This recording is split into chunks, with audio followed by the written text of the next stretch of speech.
সরকার কিভাবে আসলে ভারত প্রশ্নে সরকারের যে ভূমিকা সেটাকে আপনি কিভাবে দেখেন? আচ্ছা, এখানে প্রথম কথা হচ্ছে বাংলাদেশের সাথে আপনি যে প্রথম প্রসঙ্গটা নিয়ে এসেছেন, টপিকটা যে বাংলাদেশের সাথে দিল্লির সম্পর্ক, আমি মনে করছি যে আপনার টপিক সিলেকশনটা খুবই ওয়াইজ হয়েছে। কারণ হচ্ছে আমরা দিল্লি বলতে বুঝাই হচ্ছে সেখানকার এস্টাবলিশমেন্টকে, আর আমাদের পলিটিক্যাল ল্যাঙ্গুয়েজের কথা বলছি। আর ভারত দিয়ে বুঝাই হচ্ছে এন্টায়ার ইন্ডিয়াকে বুঝাই উইথ ইটস পিপল। ভারতের যে মানুষরা আছে, ভারতের যারা অ্যাক্টিভিস্ট আছে, তাদের সাথে তো আমাদের কোনো দ্বন্দ্বের জায়গা নেই, সংঘাতের জায়গা নেই। তারা 2024-এর জুলাইতেও কিন্তু রাস্তায় নেমেছিল আমাদের সমর্থনে। আমরা এখন ডিসেম্বর মাস চলছে, 2019 সালে যখন এনআরসি সিএ বিরোধী আন্দোলন হচ্ছিল ভারতে, তখন কিন্তু আমরা ঢাকা ইউনিভার্সিটিতে এনআরসি সিএর বিরোধী যে আমরাও তাদের পক্ষে সলিডারিটিতে আমরা কিন্তু দাঁড়িয়েছিলাম।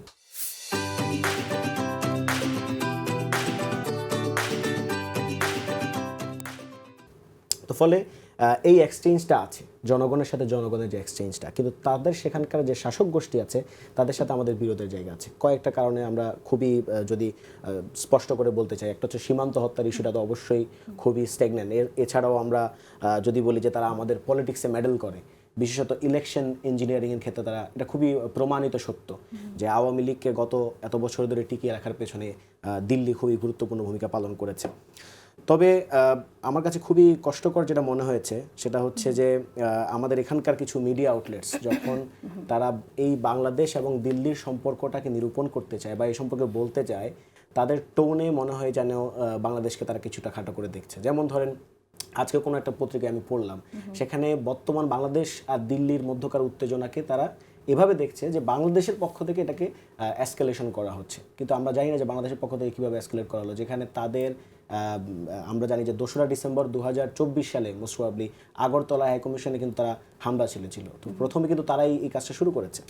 আবার ধরেন আপনার এই যে কিছুক্ষণ আগে কথা হচ্ছে যে হিন্দু ধর্মাবলম্বীরা যে বাংলাদেশে একেবারে খুব ভালো আছে, আমি সেটা বলবো না, কিন্তু কথা হচ্ছে অনেক জায়গায় কিন্তু ফলস ন্যারেটিভ কিন্তু পুশ করা হয়। ধরেন একজন লোক সে আওয়ামী লীগ করেছিল এবং গণহত্যার সাথে জড়িত, কিংবা ধরেন সে গুলি চালিয়েছে, পরবর্তীতে জনতা মিলে তাকে ধরেন পুলিশের হাতে সোপর্দ করেছে। এইটাকে কিন্তু কিছু মিডিয়া, কিছু নিউজ আউটলেট এমনভাবে প্রচার করেছে যেন এটাই কিন্তু সংখ্যালঘু নির্যাতন। এই ধরনের কিন্তু উদাহরণ আছে। এছাড়াও 5th অগাস্টে আমরা দেখেছি অনেক জায়গায় কিন্তু ফলস যে মন্দির ভাঙার কিছু এআই ভিডিও তৈরি করে কিন্তু পাঠানো হয়েছে বিভিন্ন জায়গায়। ফলে এই ধরনের প্রকাশভঙ্গিও কিন্তু আছে, আমরা দেখতে পেয়েছি। এখন দিল্লির সাথে বাংলাদেশের সম্পর্ক কিভাবে নিরূপিত হবে, এটা একটা তো ভাই বলেছেন আত্মমর্যাদার ভিত্তিতে, এবং এট দ্য সেম টাইম আমাদের আসলে একটা স্ট্রং ফরেন পলিসি লাগবে। এটা শুধু অন্তর্বর্তীকালীন সরকারের ইস্যু না, এটা আগামীতে যে সরকারই আসুক তারই ইস্যু। কিন্তু সম্পর্কে আমি একটু যদি শেষ করি, তো সেই সম্পর্ক নিরূপণের জায়গাতে আমাদের এই যে আধিপত্যবাদ বিরোধী একটা লড়াই, যেটা ওসমান হাদি বলেন, এর পূর্বে আবরার ফাহাদ বলেন, যারা এটা পায়োনিয়ার রোল প্লে করেছেন, সেক্ষেত্রে আমাদের সবাইকে নিয়ে এগোতে হবে। এটাকে ভাইও এটা বলতে চান নাই, সেটা হচ্ছে বাংলাদেশের লেন্স দিয়ে দেখতে হবে, ধর্মের লেন্স দিয়ে দেখা চলবে না আর কি।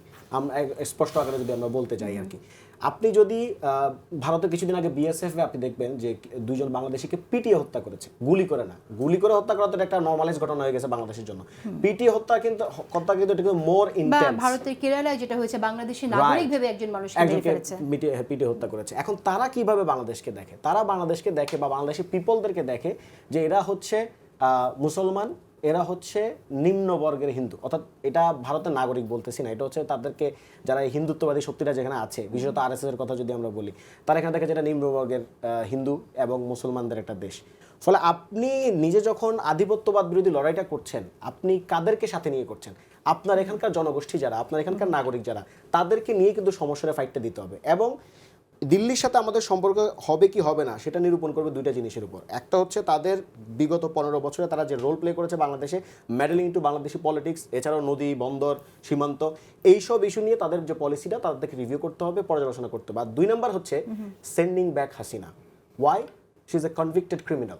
এবং অ্যাট দ্য সেম টাইম আমি এটা তো একটা সিকিউরিটি থ্রেট বাংলাদেশে। এই যে আমি জানি না এটা সাবস্ট্যান্সিয়েটেড না হয়তো, যে যারা হাদির হত্যাকারী আছে তারা ভারতে পালিয়ে গিয়েছে কি যায় নাই, কিন্তু এটা তো একটা সিকিউরিটি থ্রেট যে আপনি ওখান থেকে বসে ওখানে কিছু লোককে আপনি আশ্রয় দিচ্ছেন যারা কনভিক্টেড ক্রিমিনালস, তারা এখানে এসে আমার দেশের নাগরিককে হত্যা করে আবার সেখানে আশ্রয় নেবে, এটা তো আমরা আসলে সহ্য করব না। একদমই তাই। কিন্তু আমরা যে কূটনৈতিক সম্পর্কটা কীরকম হবে, সরকার যে নীতিটা নেবে, সে জায়গায় তো রাজনৈতিক দলগুলোর একটা ভূমিকা আছে। আমরা দেখলাম যে এনসিপির নেতা মাঝখানে হাসনাত আব্দুল্লাহ, তিনি একটি মন্তব্য করেছেন, যে মন্তব্যে তিনি বলছেন ভারতের যারা সেপারেটিস্ট আছে বাংলাদেশে, আমরা তাদের আশ্রয় প্রশ্রয় দিয়ে যে সেভেন সিস্টার্স আছে সেটাকে ভারত থেকে আলাদা করে দেব, তিনি একটি মন্তব্য করেন। এই মন্তব্যের প্রেক্ষিতে আমরা মুখ্যমন্ত্রী আসামের মুখ্যমন্ত্রী হেমন্ত বিশ্ব শর্মার কাছ থেকে আবার পাল্টা জবাব শুনে বাংলাদেশের নেতারা যদি ভারতের মূল ভূখণ্ড থেকে দেশটির উত্তর পূর্বাঞ্চলকে বিচ্ছিন্ন করার হুমকি দেওয়া অব্যাহত রাখেন, তাহলে নয়াদিল্লি বেশি দিন চুপ থাকবে না।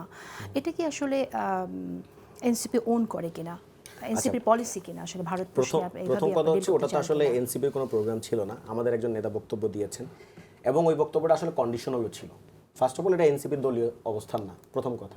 আপনি বলছেন যে হাসনাত আব্দুল্লাহ তার বক্তব্যটি দিয়েছিলেন কন্ডিশনাল বক্তব্য, কন্ডিশনাল হলেও একটা থ্রেট ছিল এবং তার পরিপ্রেক্ষিতে আমরা একটা পাল্টা থ্রেট শুনেছি আর কি আসামের মুখ্যমন্ত্রীর মুখ থেকে। ঠিক এভাবেই কি আমরা আসলে কূটনৈতিক সম্পর্ক ডিল করবো কিনা? ফার্স্ট অফ অল হচ্ছে কূটনৈতিক সম্পর্ক তো আপনার রাষ্ট্রের সাথে রাষ্ট্রের হয়, রাজনৈতিক দলগুলোর ভূমিকা রাখে, রাজনৈতিক দলগুলোর একটা মতামত থাকে সেখানে। রাজনৈতিক দলের ভূমিকা অবশ্যই আছে। রাজনৈতিক দলগুলো তো আসলে পলিসি প্রণয়নের ইস্যুটাতে তারা কিভাবে পলিসি প্রণয়ন করতে হবে রাষ্ট্রকে, সে ব্যাপারে তারা তাদের চাপটা প্রয়োগ করে।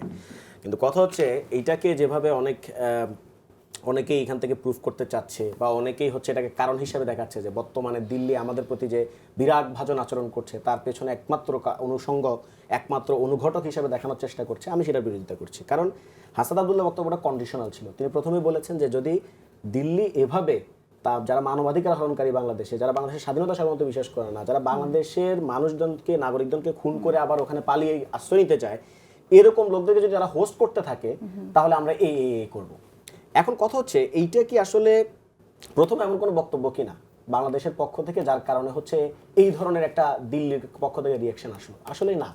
হাসনাত আব্দুল্লাহ তো একটা ওই হিসাবে প্রাইভেট সিটিজেন, মানে কোনো রাষ্ট্রের কোনো গুরুত্বপূর্ণ ব্যক্তিও না। কিন্তু আমরা দেখেছি যে 2018 সালে বিজেপির নেতা এবং ওই সময় মোস্ট প্রবাবলি লোকসভার সদস্য ছিলেন তিনি, অথবা একটা মিনিস্ট্রিও তিনি চালাতেন, সুব্রমণ্যম স্বামী, তিনি প্রায় সময় বলেছেন, কন্টিনিউয়াসলি বলেছেন যে বাংলাদেশকে দখল করে ফেলতে হবে, এইভাবে বলেছেন বাংলাদেশে মিলিটারি পাঠাইতে হবে। উনি আরো বলেছেন যে বাংলাদেশকে তার জায়গা ছেড়ে দিতে হবে, কারণ অনেক বাংলাদেশি অভিবাসী অবৈধভাবে নাকি ইন্ডিয়াতে থাকে, এই কারণে বাংলাদেশে উনি কিন্তু কোনো প্রাইভেট সিটিজেন না, উনি কিন্তু ওই সময় লোকসভার সদস্য এবং 2টা মিনিস্ট্রি কিন্তু উনি চালিয়েছেন এবং তিনি বিজেপির নেতা। এছাড়াও আপনি যে আসামের মুখ্যমন্ত্রীর কথা বললেন হেমন্ত বিশ্ব শর্মার কথা, তিনি ইতিপূর্বে ফেসবুকে পোস্ট করে ডিসেম্বর মাসে, অর্থাৎ এই ডিসেম্বর না, ইতিপূর্বেকার গত বছরের ডিসেম্বরে তিনি ফেসবুকে পোস্ট করে 2টা চিকেন নেক দেখাইছেন রংপুর অঞ্চলে এবং চট্টগ্রাম অঞ্চলে। তিনি এটা বলছেন যে বাংলাদেশ যদি মনে করে ইন্ডিয়ার একটা চিকেন নেক আছে, আমরা জানিয়ে দিতে চাই যে বাংলাদেশের 2টা চিকেন নেক আছে, মানে উনি ওইখানে আবার একটা থ্রেট ক্রিয়েট করলেন।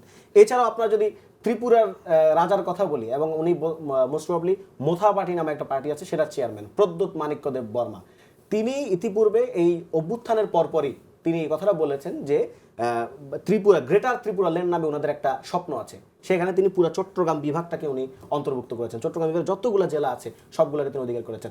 এবং পশ্চিমবঙ্গ, আমাদের পার্শ্ববর্তী নিকটবর্তী পশ্চিমবঙ্গ, তারাও এই অভ্যুত্থানের পরপর ওখানে একজন নেতা আছে শুভেন্দু অধিকারী, বিজেপি নেতা, এবং তিনি ওখানকার পার্লামেন্টের মেম্বার, তিনিও কিন্তু বারবার বাংলাদেশকে হুঁশিয়ারি দিয়েছেন, দখলের হুঁশিয়ারি দিয়েছেন। ফলে যারা এখান থেকে বলার চেষ্টা করছে যে হাসনাত আব্দুল্লাহর মাধ্যমে এই ইস্যুটা এসকেলেশন হয়েছে, আমরা এটা মনে করতে চাই না।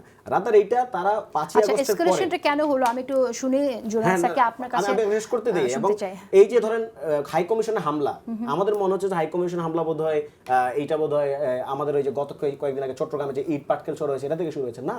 হাই কমিশনের হামলা কিন্তু আমরা দেখেছি আগরতলা হাই কমিশনে, বাংলাদেশের সরকারি হাই কমিশনে তারা ডিসেম্বর মাসে, গত বছর ডিসেম্বর মাসে কিন্তু এই হামলাটা করেছিল।